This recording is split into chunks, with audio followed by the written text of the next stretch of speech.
afternoon, everybody. Welcome to your weekend edition, Friday edition of the TraderMerlin show.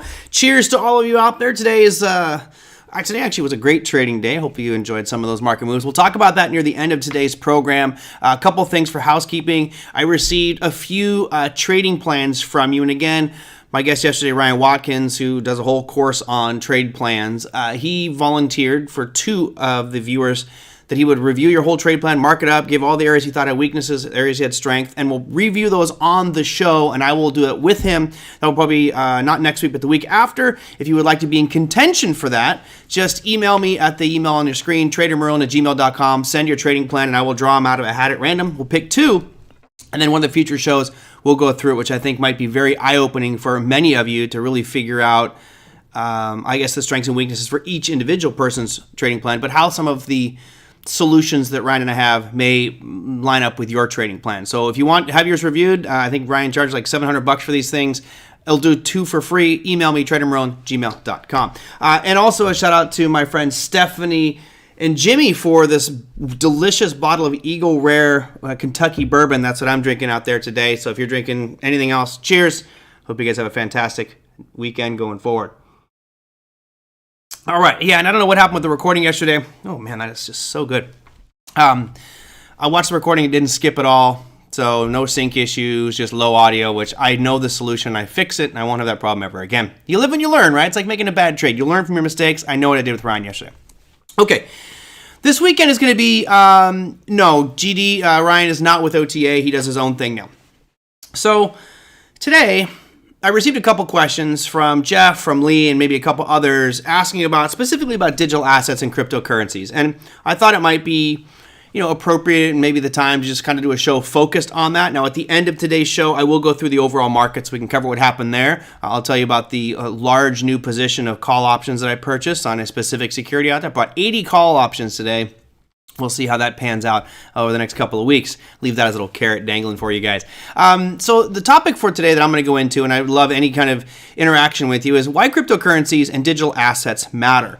It's a huge topic, and of course, as we go forward, regulators are making an even bigger topic. There's about 4 different bills going through the House of Representatives and the Senate right now to help clarify many areas of the digital asset and cryptocurrency space. Now, at a high level, that is an absolutely fantastic thing, because the more that the regulators see it, the less likely it's going to get canceled, meaning they'll put a framework around what you can and cannot do with digital assets. Are they securities? Are they commodities? What are the rules around ICOs, IPOs? All these things are wild, wild west right now. Once we get that clarity, it will start to be a little clearer as to which ones might succeed. And I think the important part here for anybody who may be a naysayer and a hater, there used to be a guy who used to watch this show, and apparently I offended him so much because I was saying I think Bitcoin has a bright future. He blocked me and will never talk to me again. Dennis, cheers. Unfortunately, I wish you would come back, my friend. It's a friendly discussion about it and just different belief systems. But some people think that cryptocurrency is going to die, digital assets are going to go the way of the dodo. Others think that it's just an evolution of markets and potentially the future of where we're headed. I am in the latter of those two, and I gave the example yesterday of being in the 1880s and having a horse. Right? You got a horse, you were the king. You could get anywhere you want. You could travel real fast. It was awesome. But then some guy's got that steam car that looks stupid and barely functions and sputtering around. Well, the idea of that car initially may have not have been better than the horse, but the evolution, the improvements on the technology on that car made the car better ultimately than the horse. And ultimately we saw the roads, the infrastructure, and everything else around accommodating the new technology, which was the automobile. I mean, just think about the streets where you live. Those used to be just dirt roads, right? Dirt fields, and the horse was the way to get around. But because it's so much more efficient and better for everyone involved, they paved those roads, and now we have all the road and infrastructure we have. I think digital assets and cryptocurrency is the same way. So let me just kind of walk through my perspective of it, and I'll get to the listener questions. I want to start off with just talking about digital assets, and I'm lumping them in the term digital assets because I want to start moving away from the word cryptocurrency. Cryptocurrency is what was initially thrown out there by the industry because of Bitcoin, which was designed to be a currency, but it does so much more than that. I'm going to explain a little bit about the fragmentation of the industry here in a bit. So I think it represents really 4 things. Number 1 is decentralization, and I'm a huge fan of this. Unfortunately, I didn't get a chance today to bring up this visual, but Visual Capitalist. If you guys don't look at Visual Capitalist, you should really add them to your daily watch list. They put out some amazing content. But Visual Capitalist has a very cool animated graphic that shows the valuations of companies over time. I believe it goes back 20 years. And what's interesting is, you see the jockeying of position, lots of energy companies, and then comes, some technology firms, and they kind of go back and forth as to who's the biggest market capitalization company out there. Well, all of a sudden, when we get especially into 2009 and on, you see a massive surge in technology companies, which put things like Facebook, Apple, Amazon, Microsoft, Google, pretty much all at the top of that list. The reason for that is centralization. It's the aggregation of data. And the irony, at least in my opinion, is if you notice those names I mentioned, you got Google, Microsoft, Facebook, Amazon, and Apple. All of those are companies that have gathered immense amounts of data. And I did a session yesterday for my crypto program, which talked about the evolution of cryptocurrency, right? You had Web 1.0, which is just you could read stuff on the web. And then in about 2004, we went into Web 2.0, which is now we can interact. You guys are now posting things like all of your comments right here. I hate to say it, but when you guys make a comment, there's something that's tracking those comments. And when you go out and search for something, it's going to target and use what you said here to build a profile for you. In some cases, you don't even know what's happening, and all of a sudden you get these ads going on. Give an example. One of the things I was reading about was a guy who started getting ads for baby stuff like diapers and baby food and things. Like, what the heck's going on? Apparently his wife had been searching because she was pregnant. And so the algorithm automatically knew that and said, hey, let's target the debt. That's data sales. And the only reason that they have that power is because of centralization. So the one aspect, they can collect data, sell it, and in many cases use it against us. The other side of centralization, which I dislike, is the ability to cut you off or censor anything that you do. I've made this point before that your bank can cut you off immediately. Amazon can say you're no longer a customer. Netflix can just all of a sudden, hey, my streams don't work. Why? Centralization. That's power, and the market capitalization of those companies that are centralized has absolutely skyrocketed. So cryptocurrency and digital assets represents decentralization, where you remove that one controlling power, which does a lot for censorship, right? It removes that element of censorship and makes it a little bit more fair and more free speech. It also removes the ability for somebody to censor you, not just for your comments, but for your actions. To me, that's very big. The final piece of decentralization would be the inability for somebody to shut you down. I love using the example of everybody here has money sitting in the bank, right? You all have money sitting in some bank somewhere. Well, every single one of us that has that has the potential for your bank to freeze your assets. The Biden bucks was an interesting thing. I did a show on that one a while back. You can check out the full show that I done Biden bucks. But if you look at the ability for a bank to cut you off from your money, that's scary. And some people would deserve to be cut off from their money, right? If you're not paying child support, you did something bad, and you're garnishing your wages, okay, fine. But I don't want the government at any point to say, hey, we're going to take your money, because maybe they believe I did something that I didn't do. So cryptocurrency, in many cases, because it's decentralized, the government can't go after it. You have ownership, which is that fourth piece here. Number two is transparency, right? There is an inability for us to be transparent in traditional financial networks, or really in anything. With crypto and digital assets, it's totally transparent. So if I want to go out there and look at a lending protocol like Compound or Aave, I can see exactly who is borrowing what. I know where the money is. I know what the risks to the system are down to the penny. Why? Because it's open. It's an open source network. So if you're using a lending protocol, which a digital lending protocol like Aave or Compound or Euler, these networks are fully transparent. So I know the risks systemically to the system, whereas banks are doing stress tests all the time. Well, why would they have to do a stress test? Because the banks aren't disclosing all that information to the Fed or any other institution. It's information they keep proprietary.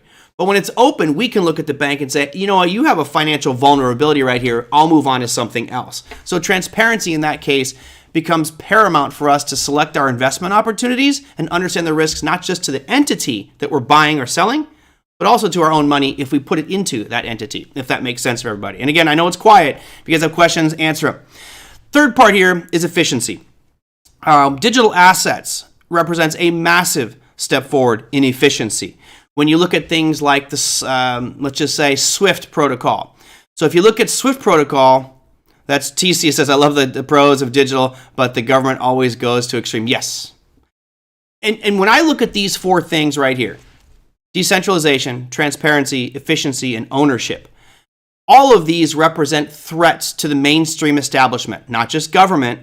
It represents a threat to financial firms. It represents to online businesses. I mean, you look at any business out there today, these four things are power to those entities. So I'll run through some names here, and I want you to think about how much these guys control of those four factors.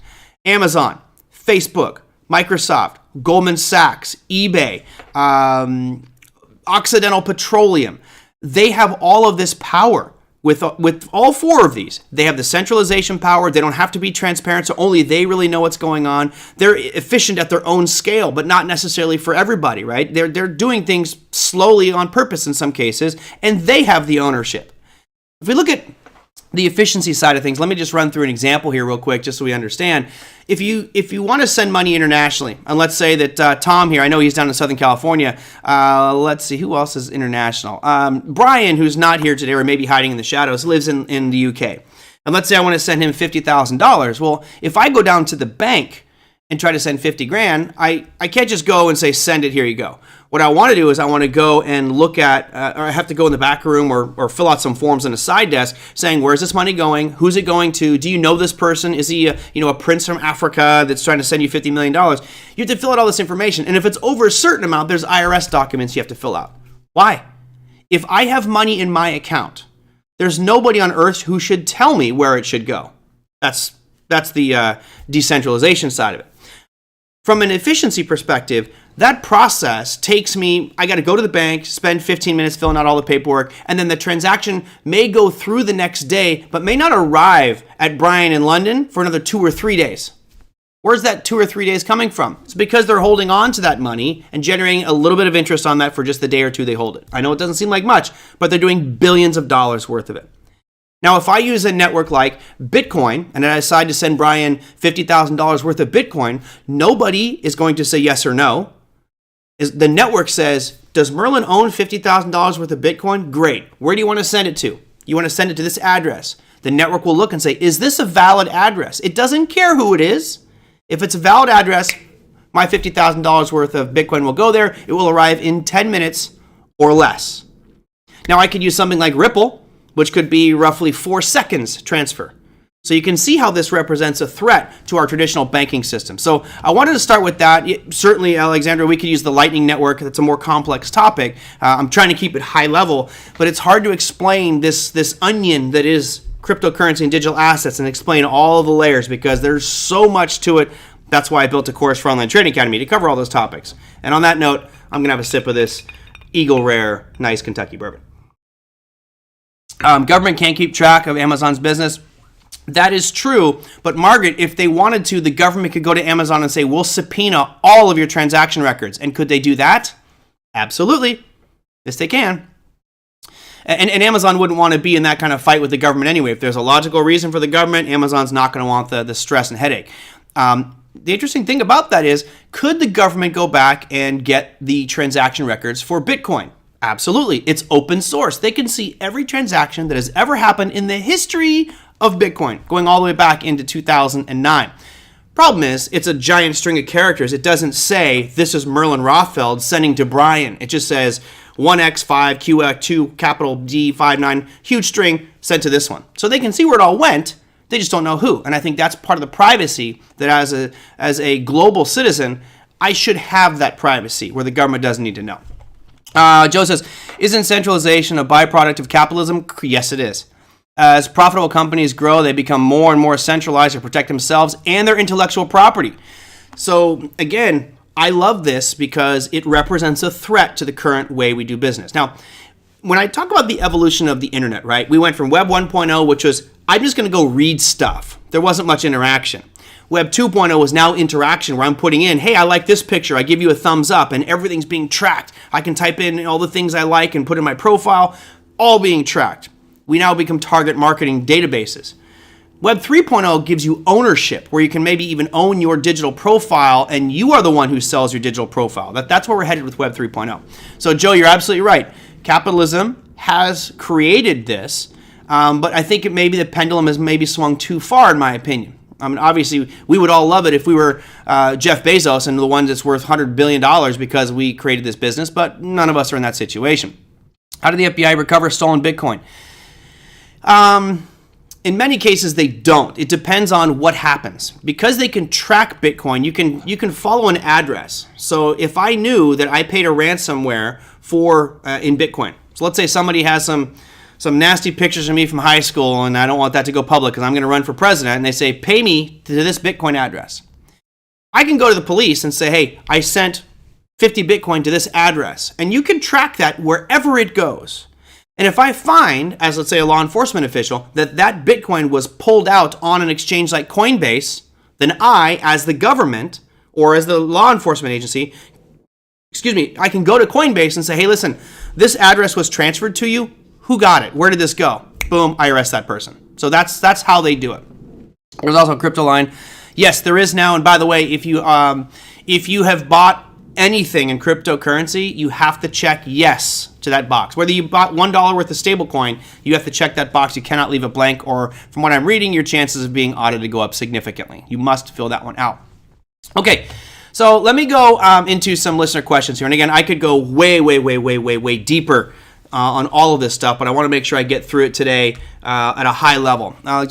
Your money should have layers: savings, emergency funds, retirement, day-to-day expenses. So does Bitcoin. Layer 1, Lightning, Layer 2. Well, it's a bit different there, Alexander. What you're referencing is you should have need categories for your money, right? You should have savings, which is free spending. You should have your emergency funds, right, which should be 3 to 6 months of your income. You could talk about your retirement. Those are different allocations of capital. What you're referencing there with regards to layer 1 versus layer 2, those are simply mechanisms to make transactions faster. I think those are layers are a different conversation topic. I would take the first example you made, which was a savings account, a retirement account, emergency funds, as the different investment choices we make within the digital asset ecosystem. So maybe I have some Bitcoin, some Ethereum, some Litecoin, some render coin, whatever the case may be, and I'll talk about that here in just a second. Okay, so Jeff, I hope that you're here today because this is a lot of this was spurred from you. He says, I continue to struggle seeing the value in crypto. I want to join the trend and have some in my portfolio. When you get a show on crypto, please discuss. He had 3 points. Number 1 was with Bitcoin and proof of work and never switching to proof of stake, don't you think that that's equivalent to all the automakers moving towards EV and Bitcoin will be left behind like the gas-guzzling ICE cars? Aren't you concerned about this? No. Everyone points the finger at Bitcoin's energy consumption and says bad. But if you look at the amount of money behind the U.S. banking system to power all the banks and printing of money, it's far more than Bitcoin, right? So that's this comparison that's unfair that a lot of people make. Does it use a lot of energy? Yes. And the reason for that is it's the amount of energy and the decentralization of their network that makes it incredibly secure and unhackable. As we start to go to proof of stake technologies like Ethereum there is a much higher possibility for someone to hack the network because all they have to do is have more tokens than anybody else or coins than anybody else. So it becomes a bit biased in a proof of stake network. So Bitcoin, there's already been talk many times in the past, well, since I've really been following it since 2014, there's been a ton of discussions about let's move it over to proof of stake. And the core community just says, absolutely not. This is the way Satoshi Nakamoto wanted it, and it represents kind of what Bitcoin is. It's decentralized. The energy consumption is part of its security mechanism. It won't move over. And here's the thing. I don't think that Bitcoin, when it was started, said we're going to take over the world global payment network, right? I don't believe that was the initial intent. It was just saying, let's set up a payment network so people have a choice to send money back and forth without intervention from a centralized entity. If you look at a transactional medium, and I'll talk in a little bit here about the different cryptocurrency projects that represent that. And I think that the whole industry kind of gets fragmented apart into different categories, which I'll talk about as well. But one of them is going to be a transactional medium. Bitcoin to me is like buying gold. It's the heaviest one. It's the most expensive to store, but it's also extremely valuable. You have other ones out there that are going to be much faster, much more efficient, that are proof of stake, which don't have as much energy consumption. And I guess to Jeff's question here, are all, you say all automakers. I don't know if I necessarily agree with that. I don't think that 100% of car makers are going to switch over and become electric. I think it's crazy to think that every single gas station in the United States or around the world will just disappear and fossil fuels will become a non-element. I don't think that's going to happen, right? At least you'll still have the old school vehicles. You're going to have gas stations because somebody's got a 68 Camaro. Somebody's got that, 1950 Studebaker. Well, that's not going to go electric. So there will be a need for gas. And maybe the new vehicles are EV, right? That might be mandated by the government, where the government says all new vehicles have to be electric. Great. But you're still going to have to service the old school technology. And I think that that's what Bitcoin will end up being, is that it's the old school technology, but it's the OG. It's the safest network out there, and it uses proof of work. Okay, fine. And, we'll see how it evolves over time. But I don't think that Bitcoin's going to switch over. It's kind of like saying that Bitcoin's trying to be the new currency. Well, it's not. Bitcoin is fine being Bitcoin, and they'll stay at proof of work. Ethereum, though, right? Ethereum is kind of like your automaker. They used to make old cars that were gas guzzlers, and they just kind of saw the writing on the wall and said, we can't do petroleum vehicles. Let's go over and switch and now become electric. They went from proof of work to proof of stake, and I think that was, personally, I think was the right move for Ethereum to make. It allowed for a lot of other upgrades to their network, and we can talk more, time permitting, about scalability and the ability to handle as many transactions as Visa. And maybe you get something like Ethereum becomes a global payment network that rivals Visa or MasterCard or even Western Union. So I could dive deeper into those, but I got to get through a whole bunch of stuff here. Exactly, Margaret. That's my point right there. Let the consumers choose, not the government. And I absolutely get this. I get 100% that we have to take care of this planet, right? I am one of those people who believes we are doing things to the planet which are having an impact. I do believe, I'm not a global warming believer really, but I do believe climate change is a major issue. I think the scientific proof is very clear that climate change and, building giant skyscrapers that are actually a giant mirror that blasts the sun more concentrated in specific areas of the earth can create some problems for the environment going forward. So I think there's things we need to do take better care of the earth, but I also believe that we should have the choice as consumers in what we want to buy, and the government shouldn't be able to tell us. But the government can illegalize gas-using cars. Correct, but I don't know if they can make it look, let's be honest, the government can do anything, right, Alan? But do you think that the government's going to go out and say, we're banning any vehicle ever built? They can go forward, but do you think the government would really go out and say, we'll ban any vehicle that's ever been made that uses gas cannot be used in America? I think you got a lot of people out there that are gun-toting Americans would have an issue with that. So I don't know. We'll wait and see if that one happens, but I don't think that they would ban new ones, yes. Old ones, I don't think so. But that's just me. Joe says, with Bitcoin mining companies going belly up and the consumption will go down and the price should go up due to the reduced production in the short midterm. Am I missing something? Not necessarily. So, right now I've been waving this flag saying, be careful of miners, of cryptocurrency miners. They're going to be going down, especially since the merge happened with Ethereum and it switched over from proof of work to proof of stake. There's not enough meat on the bone. And in my CIL, my Crypto Investor Live program, we've talked a lot about this, where if you're a gold miner, right, and your job is you got a mine in South Africa and you're just mining gold, and with all your equipment and all your labor costs all in, let's just say, hypothetically, it costs you $1,700 to pull an ounce of gold out of the ground. Well, I can go to the market, which is very easy for me to do, and go over here and I can look at gold and say, it's trading at $1,676. So I'm not going to pull any more gold out of the ground, because even if I got it, I can't sell it and make a profit. I'm going to lose money. So I'll wait for gold to get back above the certain price. Miners are kind of in the same boat, right? There's a certain operating cost that miners have to overcome for that price of Bitcoin. And right now, a lot of these miners are losing money because the price of Bitcoin has just been declining more and more and more. I think it's not necessarily the miners that are dictating the price of Bitcoin. If we see a surge in the price, as we did today, you saw a nice pop up in Bitcoin to the tune of about 5%. Once you start to see that, then you'll start to see miners come back online. Energy consumption will start to go back up. That's just the nature of the beast, right? If I'm Riot Blockchain or Marathon Digital, and all of a sudden Bitcoin goes from 20,000 to 40,000, well, I made no money at 20, but I could make a ton at 40. Fire up those mining rigs. Let's go, baby. I'm back in the game. Yeah, Riot and Mara are two of the major ones. There's a slew of them. There's probably 15 different publicly traded mining companies in the U.S. alone. A lot of them are really, really bad shape. Here, I'll just show you some charts. They're They're popping today probably, but you know, and the other interesting thing is part of the reason that these guys are dying is they're selling their inventory of Bitcoin to cover operating costs. A lot of these miners, when they solve a block of data and they are rewarded with Bitcoin or whatever cryptocurrency they're mining, they usually keep it, right? Because in theory it would go up over time. Right now, they're struggling. They're actually selling off their Bitcoin and cryptocurrency to pay for operating expenses, which tells me that a lot of them are headed for bankruptcy.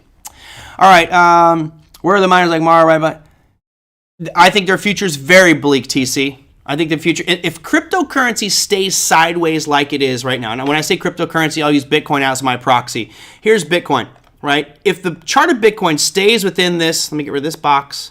If it stays within this yellow box over here, on the right-hand side of your screen and just chops back and forth, that means that miners are going to go under. There's not enough money for them. So they will start to sell their internal Bitcoin or their cryptos they hold, and ultimately they will scuttle their operations and sell their equipment. But if Bitcoin gets above, let's say, 24,000 and starts to have a nice uptrend, great. The good news for anybody who's holding crypto is we did pass a very interesting point today. We've now officially started a small, tiny uptrend. Right? You're making these little higher highs, higher lows. Great, but we still have some big obstacles ahead. So anyway, let me make sure I get through Jeff's 3 questions. That was the first one about Bitcoin. Number 2 was, since crypto is always converted to show its value in USD, it almost appears to be like another currency pair. If you are going to purchase a house, wouldn't you wait until Bitcoin is worth 60K again rather than 18K? Well, it's just like... yes, higher energy costs absolutely affect miners, Margaret. That's their cost of doing business. So yeah, huge pain for miners right now is the increased energy cost. Well, look, Jeff, you see it in US dollars because you're trading here in the US. If you're trading internationally, you might actually see it priced in a stable coin that's in a different denomination. It might be in the Canadian dollars, could be in British pound. There's a euro stable coin. So you can choose the currency that you want to be trading in those respective countries. Let me see if I can bring up an example for you here. I go to Binance. Let me see Binance. .us, because I'm on the US one. Let me log in real quick just so I can show you, because it's very easy to convert back and forth to different currencies. You don't have to be in US dollars. But yes, in theory, you want to buy low, sell high. That's the whole point of Bitcoin, right? Or for anybody who's trading assets like Bitcoin or Ethereum, is I want to buy it low. I want to sell it at a much higher price. Okay, that makes sense. And right now, I don't plan on selling for quite some time. I plan on holding mine. But login failed. Go back. Interesting. Okay, let me redo this one. Oh, great. Right as I try to log in, I'm having issues logging in. So, that's Binance.com. That's why. 216. Okay, and I'm just going to bring this up to show you the way it looks on Binance. Here is the Binance account. So you can go here and go to Trade, Advanced Trading. And over here, I can select different currency pairs. So, most of these are going to be in some stable coins. So here's Binance USD. But I can go and type in, let's say, usually there's a drop-down menu. I've been actually teaching in different classes, so there was a drop-down menu. I think it's actually on Kraken Pro's new one. But I can select different currency pairs as my base. So I could look at it's not true USD. I think it's TCAD. Let's see, TCAD, if they even do that one here. Oh, they don't have it over at Binance, but you can use it. And it's just like trading Forex. So as you look at all these, this is Bitcoin against the Binance US dollar, which is a stable coin. Most of them will be priced in stable coins. And typically with Binance, it's generally going to be with their Binance USD stable coin. Anyway, bad example because it won't let me bring up the different currency pairs there. GD says, if I'm nervous about buying crypto yet, what then is the stock that I can buy to track? If not the miners, I wouldn't buy miners. I mean, look, miners have been beaten down so much. The logic is at some point they're going to go back up, right? I personally would look at buying, if you are wanting to buy into crypto, you could buy Bitcoin futures ETF. You could buy futures on it. Those are the easiest ways to get in. And we will start to have more diversified Bitcoin holdings here in the near future, just not right now. I pretty much wiped miners off my primary watch list. Well, I mean, look, here's the thing.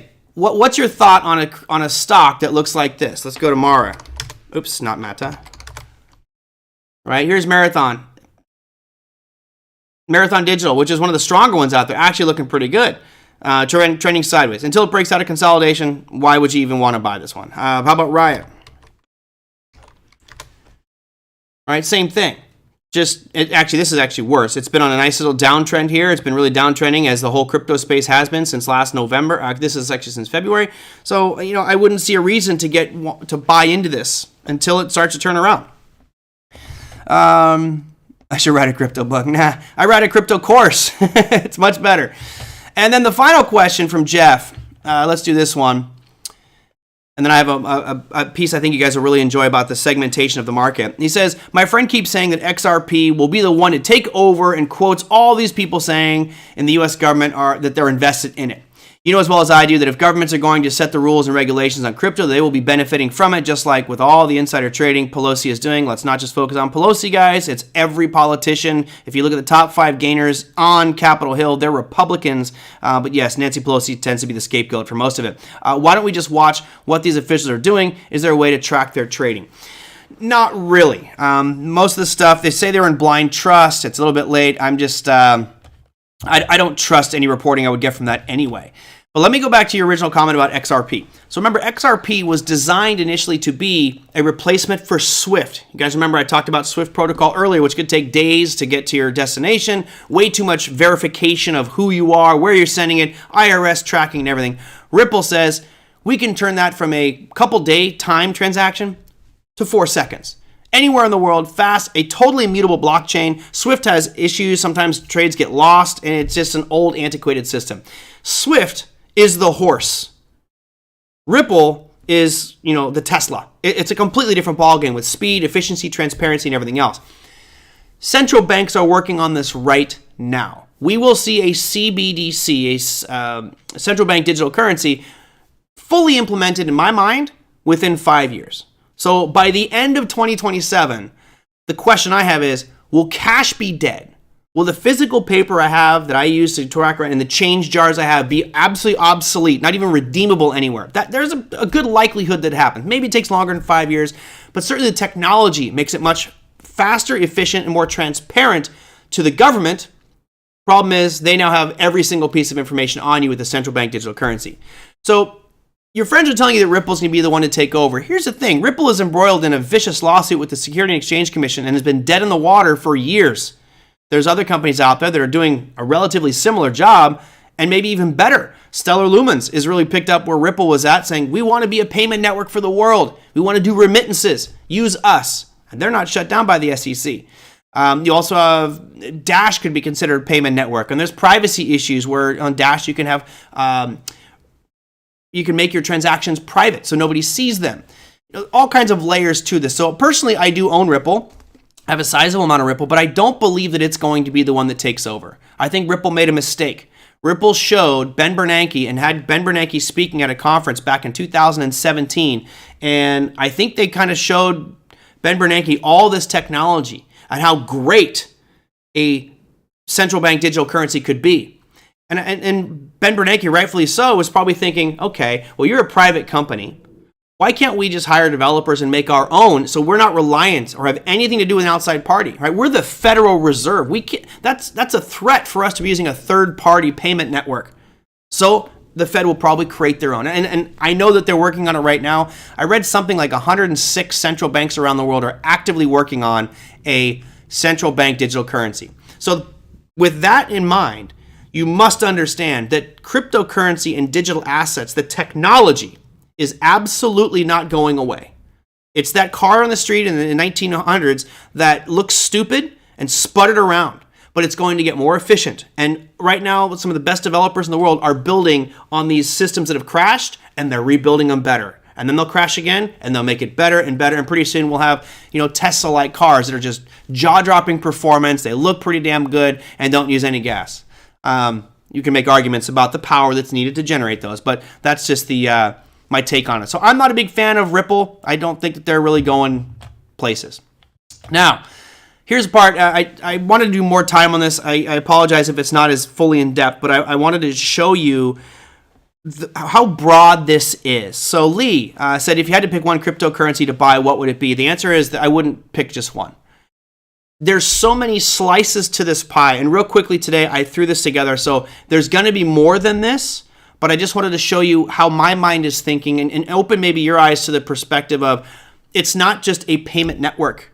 It's not about, to send money back and forth. It's a complete rejuvenation, if you will, of an old antiquated system that we are all a part of, whether that's using your credit cards, whether that's using online shopping or banking systems or even streaming videos. That is all about to change, and here's how it works. So let me go into my profile, my segmentation. I look at it like this. I have 4 main segments that I'm looking at. And again, I could maybe add on a few more and make it 8, but I just want to show you kind of the big ones. So those of you who might be nervous about crypto or don't understand it, this should help. So number 1 is going to be a medium of exchange, basically payment networks. Number 2 will be programmable ecosystems, where I can now build my business on somebody else's blockchain. Third category, which is my personal favorite, are industry disruptors. These are things that you look at traditional business models, whether that's real estate or the banking system, and says, this is an old model. There's a new technology trying to disrupt that. And what are those companies? And I'll run through some of those. And the other one is data gatherers, right? So we have data gatherers right now, right? Those data gatherers are private. Those data gatherers are Apple, Facebook, Instagram, Microsoft. They're gathering data all the time for their own purposes. In the crypto world, there is also data gatherers that are needed to get information to these blockchains. And I actually own tokens in quite a few of them because I think that without the data, a lot of these things don't function and move like they should. So let me dive into this a little bit deeper. Let's start with the first one here, mediums of exchange. So what do I mean by mediums of exchange? A medium of exchange generally means it's a way for me to pay you. So let's say that Alexandra's got a business down here in Southern California and she makes high-end costume jewelry. And I've got a big Halloween party and I need some costume jewelry and I go there. I could use my Visa card and Alexandra's going to pay 3%. So let's say I buy $100 worth of costume jewelry for my costume this year from Alexandra's store. If I use Visa, it's obviously going through Visa's network, and 3% of the fee that I pay gets taken out. So I buy $100 worth of stuff, Alexandra gets $97. Now, you may argue that's good or bad. On the grand scheme of things, that's a huge chunk of profit over time. But I could use something like, let's just say Solana, and that same transaction, let's say that Alexandra has an account where it accepts my Solana payment or Bitcoin payment. Now, all of a sudden, instead of getting just $97, Alexandra's going to get $99.93. Which do you think she's going to be more inclined to use? And what have I done? I've circumvented all these intermediaries. Because remember, when I swipe my Visa card, my bank takes a cut, the Visa network takes a cut, and then Alexandra's bank takes a cut to the tune of 3%. Well, that's an old system since the 1950s that's just legacy and been stuck there. No need for it. It's faster, it's more efficient. That's a medium of exchange where, hey, she'll take it as a payment. I'm going to pay with it because it's faster for me. It'll be done in seconds, and she, up to her on her end, whether she wants to declare that and pay taxes. That's a whole regulatory issue. But those are payment networks that are designed to be a medium of exchange. And the main ones out there, obviously the big daddy is Bitcoin, right? That is probably, on the grand scheme of things, my favorite one. Why? I just love what it represents. Bitcoin represents kind of the middle finger to the global financial system. If you read the white paper, which I have copied before and posted, I would highly encourage you to read the white paper for Bitcoin, which outlines why it came to be. It came to be because banks were just messing with people's funds back in the financial crisis in 2008, limiting how much you could withdraw, telling you what you could take out, where you could send it, maybe not even qualifying or paying back loans. Those types of things were power that centralized banks had. And Satoshi Nakamoto, whoever he was, said, pardon my French, he said, screw this. This is BS. It's your money in the bank. I should have access to my money anytime because it's mine. Don't ever tell me I can't access it. And Bitcoin came to be. So Bitcoin would be an example. You have other things like Litecoin, which is simply a derivative of Bitcoin. It's the same code. It's just been modified slightly. You have things like Dash, right? Dash is a very interesting project. And when I run through these, understand that each one of these has pros and cons to it and layers to it. For example, Dash has a component where you can remain totally anonymous in your purchases. It also has a treasury where you can vote on issues for the protocol. Here's your Ripple, which we talked about earlier, Stellar Lumens. All of these are hoping to be a medium of exchange. And this is not an endorsement saying, hey, go out there and buy all of these. Obviously, do your own research. But they're all kind of competing for that medium of exchange space. Now, the next segment, if you have questions, feel free to type them in. I know I'm going rather quick because I want to make sure I get out of here in an hour. Yep, exactly, Alexandra. Peer-to-peer all day. That's the way that this should be, is peer-to-peer. It makes it so much better. The next one, which I think is the big one. Like, this really is the holy cow monster of innovations, is programmable ecosystem. And let me start by explaining what that is. You can have a blockchain, right? The blockchain is where all the data and transactions are stored. It doesn't do anything else. It shouldn't do anything else, right? Because it's responsible for the integrity, the safety, and security of all the data in there. If there's any issues with that data, then that whole blockchain is garbage. It has to be safe, it has to be secure, and unhackable. So you look at these layer ones, all they're saying is we want to say, where did every piece of our crypto, let's use Ethereum as an example. Ethereum layer one says, we want to be the one that's safe and secure that tracks where every single Ethereum goes. And we'll make it efficient, hopefully make it cheap, which is debatable, but that's their job. I can now create a technology, which I'll talk about here in a second, a disruptor, if you will, and I can build a company that does streaming video or real estate on the blockchain, and I'm using Ethereum. I'm writing smart contracts that plug into Ethereum that allow my business to function. So to me, this is huge because I'm basically saying, this is a network, and depending on how that network is built, you can write all types of businesses, protocols, decentralized exchanges, swap sites, lending protocols. It's crazy what you can do on someone else's blockchain. Now, what are those programmable blockchains? Number one out there, without a doubt, is Ethereum. It is the big dog, but it has so much competition. You look out there, you can see things like Cardano. You have Solana. You have Avalanche, Algorand, Polkadot, Cosmos. The list goes on. And the question that I have for myself, not that I'm directing it at you, but the question for myself is, out of this list, which one in 5 to 10 years will be the Amazon?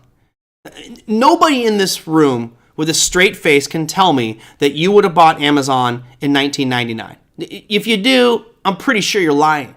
It was a bookstore with one of the nerdiest looking dudes in a disheveled office that looked like it was worse than a dorm room. There's no way you could tell me that you thought Amazon was going to be the behemoth it was today. That was my mistake I made back in the late 90s because I bought it and sold Amazon all the time because it moved. Well, I'm looking at it this way. I own every one of these on this list. And the reason is, in 5 to 10 years, I believe that one of these will be the Amazon. I think another one's going to be the Google. Right? I just don't know which one. Right now, my bet is on Ethereum, but Solana has some promising points to it. Avalanche, Cosmos is doing great right now. These are all programmable blockchains that are building an ecosystem of businesses and applications going forward. And I'll talk about some of my targeted projects here in just a second, but they're built on a lot of these networks. So let me talk about targeted networks, industry disruptors. While I love the programmable blockchains the most because I think it's so foundational, it's so critical. Without programmable blockchains, none of these industry disruptors or most of the ecosystem in digital assets and cryptocurrencies ceases to exist. You have to have those layer one blockchains. When I look at industry disruptors, you've heard me mention this many times, the key in my mind is having a glass of whiskey on a Friday. Robert says Cardano is the future. I think there's a lot of promising things to Cardano. I'm a big fan, although you look at the price chart of Cardano, it looks bad. I love Charles Hoskinson. I really do respect what he's trying to do. But if you don't have adoption, it's just going to fizzle out. You could be the greatest car in the world, but if you don't have marketing for people to see it, not going to go anywhere. So I do own a bit of Cardano as well, right? I want to make sure I own each one of these. So let me talk about disruptors. I'll go through this list, and these are, again, not really endorsements, but here, I've been telling you Shiba Inu, but you won't believe, oh my God, Shiba Inu. See, that's not a disruptor. That's just a steaming pile of dog doo-doo. That's what Shiba Inu is. Live Peer, right? So Live Peer, what they're attempting to do as a disruptor, they are trying to replace Vimeo. They're trying to replace Amazon Web Services because for Amazon to stream, like say, a minute of video, it costs a lot of money. So if I'm let's say my kid's got a soccer game and I want to stream that to the world because my cousins in Germany or my grandparents are around the world and they're not at the game, well, I'll set up my camcorder and I could stream it, set up a channel and stream it. But if I do it on Amazon, it's going to cost me a ton. LivePeer says, let's use people's idle computer resources around the world and use those to stream. So I used this example before. Let's say I've got my friend Raphael. He's a 3D animator, a graphic designer, and he's got these super high-end video cards. Well, when he's done working, he turns his computer off. So we figured out, let's just turn on your computer, let it run, and you can now use LivePeer. Install this application, and people can now use your computer to stream whatever game, movie, whatever they want, and you get paid for that. So we've taken 1/150th of the cost. It's 1/150th of the cost to use LivePeer versus using Amazon Web Services. That is a disruptor, a huge one, because what you're saying now is, if I go to Amazon Web Services, that's centralized. But if I go to LivePeer, which is it's all over the world, it's just people's computers, it's decentralized. And I'm allowing people like you and me who have computers sitting around doing nothing to make money off of it. This is what it's all about. It's like a crowdsourcing businesses around the world. And all of these centralized entities that have monopolized that are now threatened because, hey, I've got a computer sitting here. If I have the right configuration, I can install LivePeer, or I can install, let me go through this list because they're all trying to do the same thing. I can install Render, which is made for 3D animators. I can install Golem, which is just a giant CPU sharing service. I can go to Civic, which is an identity token. There's so many different things. It just blows my mind as far as the project. You have Helium, right? Helium is a decentralized 5G communications network where you can set up a receiver on your home and you can now broadcast 5G signal and kill the phone companies. You can look at something like VeChain, which is trying to do supply chain tracking and really disrupting that whole industry. All of these, just so you know, I think almost all of them, are on the Ethereum network, right? So LivePeer is using smart contracts and writing onto Ethereum. So is Render and Golem. So just showing you why I think those programmable blockchains are so critical, because all of these companies are sitting on top of that. And I think I had one more category, data gatherers. I think that this one's rather critical because for these to function, you need people to go out there and get data to report back to the blockchain to work on the smart contracts. Things like Chainlink, Augur, Band Protocol, which has been great recently. Man, I own some. Luckily, I bought some Band recently and it's just taken off. Telor, you've got Dia. All of these are data gathering entities. So if I make a smart, and here's for those who may not understand what an oracle is. All of these are oracles. It works like this. So Robert says, it is kind of like Napster. It is kind of like Napster, yes. In a way, you're using decentralized computers to share information. But in this case, you're not sharing like a file, like Napster was about, let's take the new Metallica song and share it. In this case, I'm using my system resources. Think of it like this, Robert, or anybody else. Let's say you've got a car sitting in a drive. Let's say it's 5 years down the road, and we get to the point that cars are autonomous, 100%. Literally, I just get in my car and say, go to work, and it drives me to the office. Well, when it goes to the office, what is my car going to do? My car is going to sit there and do nothing. But what if the moment I walk in my office, I hit a button on the dashboard, and it automatically goes into Uber mode? So while I'm working, my car is going to just drive around, pick people up, and be a taxi for the day. And when I'm ready to go home, I hit a button, car comes back, it picks me up, I go home, park the car in the driveway, hit the button again. So my car is working for me all the time. I spent all this money for this car. Now just let it work while I'm not using it. That's what LivePeer and RenderCoin and Golem are saying, you've got all this computer equipment you bought, you're not using it, let us use it and create a decentralized network. So I personally am over the moon about it. I think that this represents a huge change. Is it going to be easy? Hell no. This is going to be an ugly battle, man. This is a brutal fight. Do you think Amazon Web Services wants anything to do with LivePeer that's streaming video? They're going to go to regulators and they're going to try to shut this down. I guarantee you, Microsoft, Google, Amazon, Facebook, they're all on Capitol Hill going, digital assets are dangerous. They're going to ruin the world. I guarantee you that JP Morgan Chase and Wells Fargo and Bank of America going, don't use stablecoins. They're dangerous. They're going to ruin everything. I guarantee you that anybody who's doing database, IBM's probably like, oh crap, they're going to kill our business. But IBM's adapting. They're doing IBM blockchain as well. So, Yeah, and I think so too, Lisa. I really think got them all. Good, Chris. It really is about spreading them around because I just don't know which ones will succeed. I made a huge mistake. I mean, I made many mistakes in my life, but I made a huge one in the past in the 1990s because I was so busy high-speed day trading the .com stocks. I didn't stop to think about where's this going to be in 5 years? Where's it going to be in 10 years? And if I really thought about it, I probably would have held on to a portfolio of stocks and been a gajillionaire.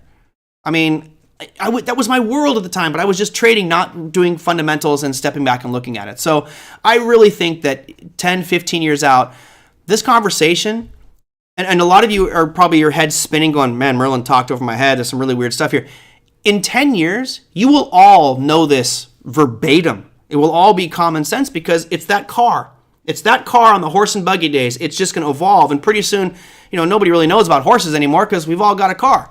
Well, who knows what transportation will look like in another 30 years.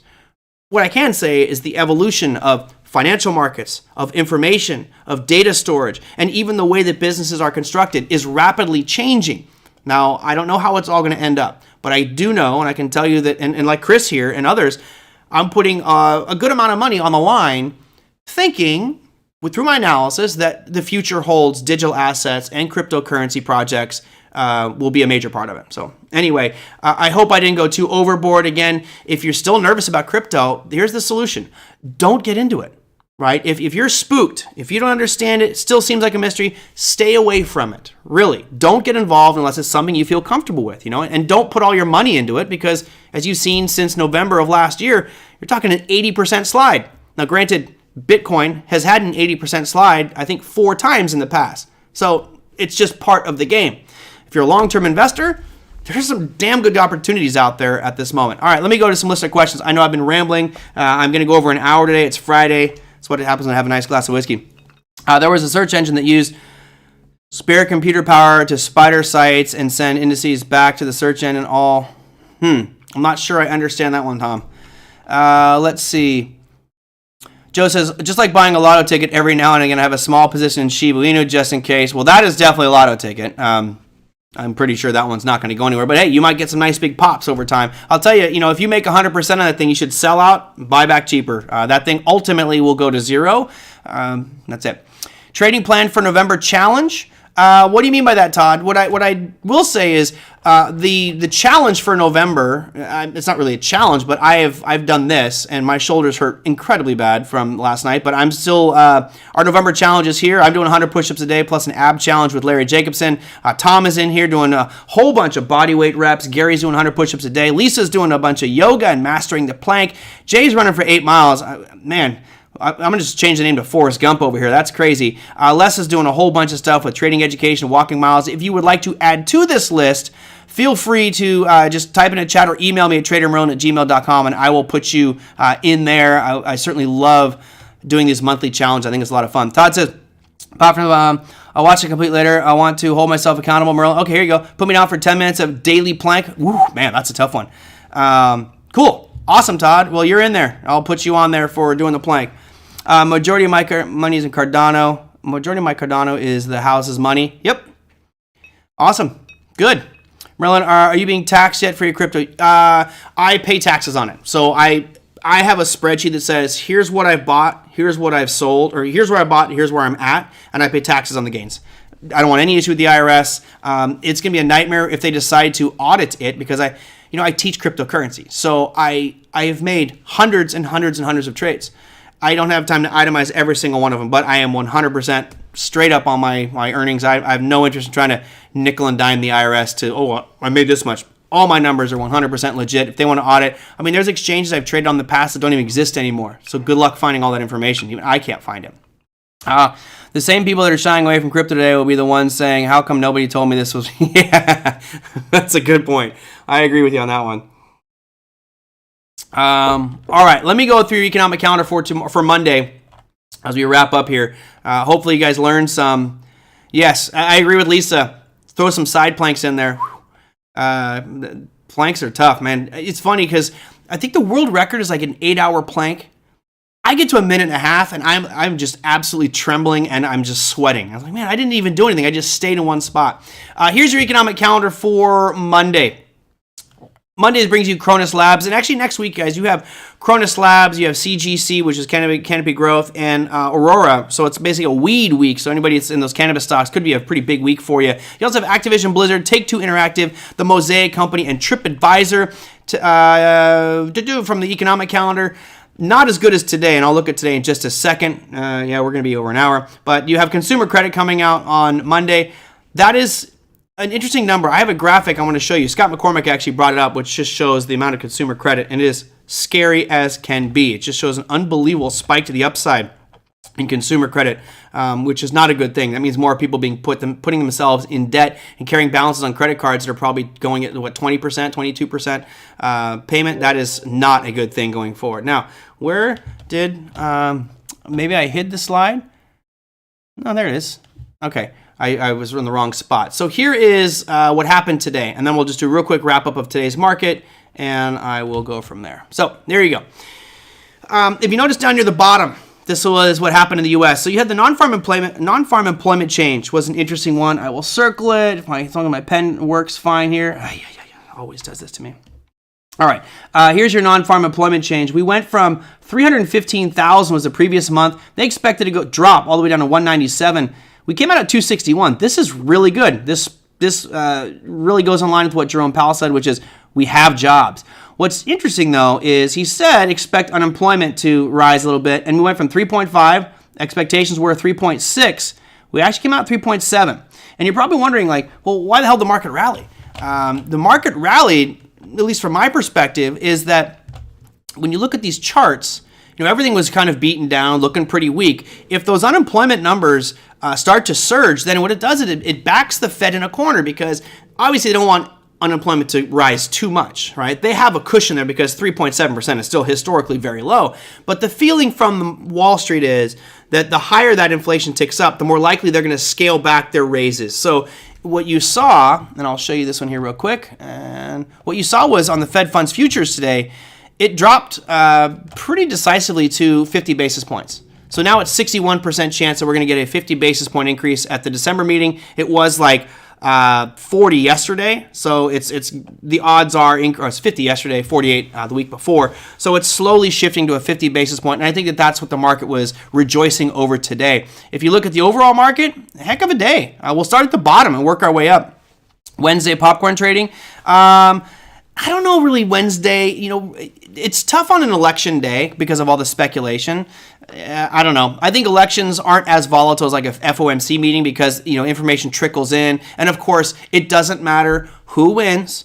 You're going to get from one party or the other party that there was voter fraud, there was election fraud, the ballot machines didn't work. So just brace yourself for that ridiculous drama. I have a friend that works in the elections, and she's like, some of the stuff you hear is not possible. Like the conspiracy theories, your QAnons that are saying that the company that makes them out of Mexico or whatever is rigging it. Okay, come on. Anyway, I won't get in my political rant.